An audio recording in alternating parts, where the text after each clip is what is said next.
Gelombang Tower. So, let's go. So, may napapanood kasi ako eh. Kada scroll ko nakikita ko sila.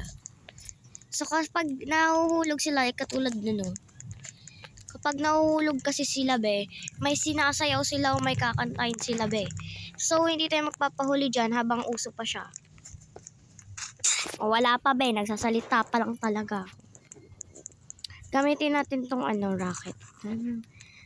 Kasi, nandun ako kanina eh.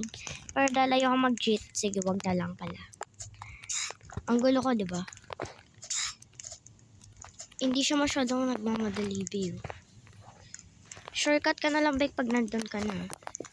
Ayan, perfect. Muntik na ako. Ayoko pa naman ang nahuhulog na.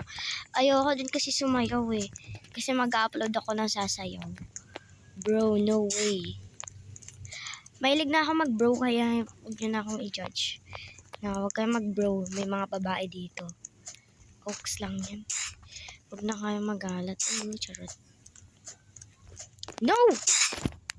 So, kailangan natin sayawin o kantahin yun, be. Kayo na lang, kayo na lang magsabi kung anong sasayawin natin. Huwag nyo sabihin kakantahin, be. Ayoko kumanta. Ayoko talaga kumanta, mga be. Ayoko kumanta. So, gagamitin natin yung rocket. Kasi, nakailangan ko na ng rocket talaga. I super need rocket. Ay, na jetpack pala. Rocket ako ng rocket. Uy, nauubos ka na tapos hindi pa din ako. Para saan lang yun kung naubos?